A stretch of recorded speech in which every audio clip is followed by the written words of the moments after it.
Bonjour, ce tuto va concerner le montage des trombinoscopes. Donc il va être divisé en deux parties. Le premier, ça va être pour faire les grands trombinoscopes qu'on se sert pour toute l'école, par exemple, et après on parlera des trombinoscopes par classe.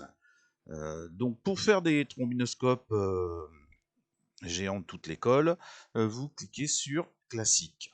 Vous sélectionnez vos vues, répertoire de l'école. Voilà, donc là je me suis fait un dossier où il y a toujours toutes les mêmes vues, mais où il y a 96 élèves. Et après, vous avez là 4 touches qui vous permettent de faire différents formats de trombinoscope. Donc vous pouvez faire des trombinoscopes en 30 par 91, en 50 par 75, en 61 par 80 et des dimensions plus que vous choisissez. Personnalisé. Et sinon, vous avez Trombinoscope pour faire les groupes. Donc, je vais survoler rapidement tout ça. Moi, je me sers surtout des 30-91 et des 61-80. Alors, voulez-vous choisir une école? Non, on a déjà choisi une école. Vous avez cette fenêtre qui s'ouvre. Vous pouvez choisir un fond. Vous pouvez choisir un cadre autour de la photo des enfants, mettre le nom de l'élève, ne pas mettre le nom de l'élève, mettre un rectangle, choisir la hauteur du rectangle. Euh, Là, c'est le nom qui se marquera sur le trombinoscope. L'année scolaire se met automatiquement. Donc si je clique sur ma touche,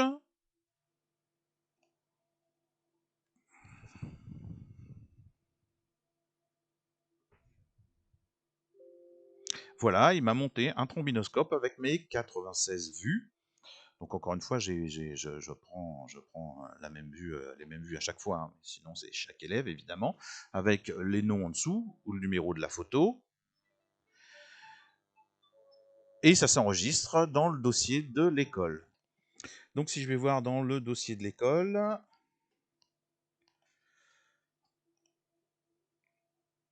je me suis créé un dossier Trombi, donc je me suis créé une école avec où j'ai dupliqué les classes, hein, avec toutes les photos, et là vous voyez, il m'a créé mon premier trombi en 30 cm par 90 ou 91, je sais plus. Voilà.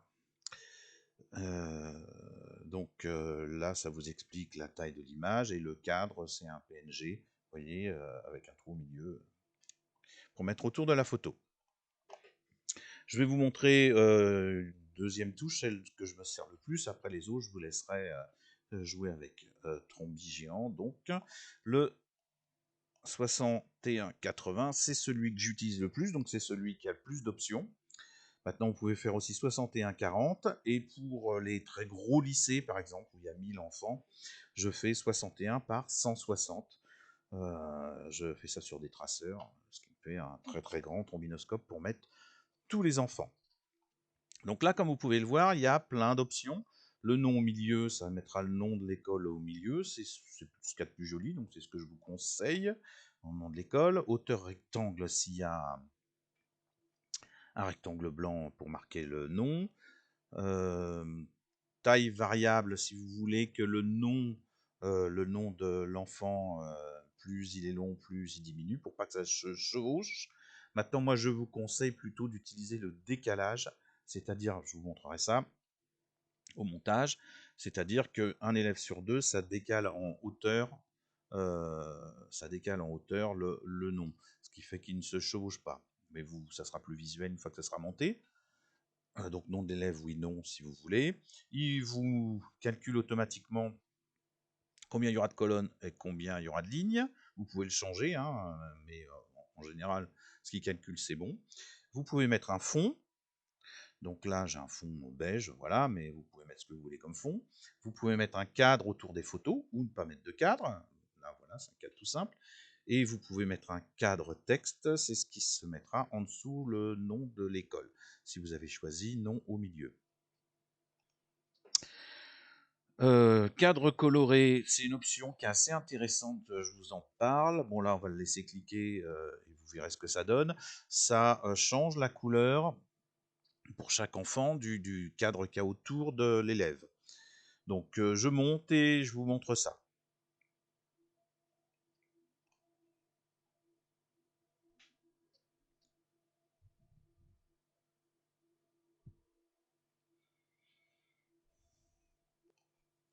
Voilà, il m'a créé mon trombinoscope. Donc, comme vous voyez, il m'a mis le nom de l'école au milieu, cadre coloré, vous voyez le cadre qui est marron normalement autour, hein, je vous le montre. Là, change de couleur pour chaque enfant. Les noms en décalé, je vais vous montrer sur l'image définitive. Donc vous voyez, il m'a enregistré un nouveau trombinoscope. Si je l'ouvre dans Photoshop, que ce soit un peu plus visuel pour vous et que j'agrandis, vous voyez, il m'a changé la couleur du cadre pour chaque enfant et les noms, il les a décalés, ce qui fait que s'il y a un nom très très long, il ne chevauche pas le nom d'à côté. Vous voyez, dans tous les cas, ça marche. Donc ça peut être pas mal si vous avez beaucoup d'enfants et qu'il y a peu d'espace pour mettre les noms. Donc il m'a mis l'école Marcel Pagnol au milieu avec le nom. Donc voilà, qu'est-ce que je peux vous montrer d'autre? Donc on peut, alors là on peut plus, mais parce que les touches disparaissent une fois que vous avez fait un choix, mais vous pouvez bien sûr faire en 61-40 ou comme je vous l'ai dit en 61 par 160. Il y a vraiment énormément d'élèves. Donc je vous laisse jouer avec. Il y a d'autres options qui ne sont pas trop intéressantes, donc je ne vous en parle pas. Si vous décochez cadre coloré, le cadre autour des enfants sera tout le temps comme ça. Vous n'êtes pas obligé de mettre un cadre, hein. Vous pouvez le supprimer. Vous n'êtes pas obligé de mettre un fond non plus, mais enfin c'est plus joli avec un fond. Et le cadre texte, c'est le petit cadre au milieu. Si vous avez sélectionné non au milieu, ce qui est plus joli. Voilà, donc texte variable, c'est, je vous rappelle, c'est la longueur du nom de l'élève qui diminue, qui augmente si vous n'avez pas choisi le décalage. D'ailleurs, si vous cliquez dessus, ça disparaît, hein. Le décalage, c'est le décalage en pixels des noms pairs et impairs. Donc rectangle, si vous voulez un rectangle blanc en dessous du nom de l'élève, vous pouvez régler la hauteur ici. Vous pouvez changer la taille du texte. Vous pouvez mettre ou pas le nom de l'élève, changer les vues par ligne ou les colonnes. Voilà. Donc on a fait le tour. Vous voyez, c'est quand même relativement simple. Et après, c'est pareil pour cette touche-là. Et là, c'est pareil, sauf qu'il s'agit des groupes, évidemment.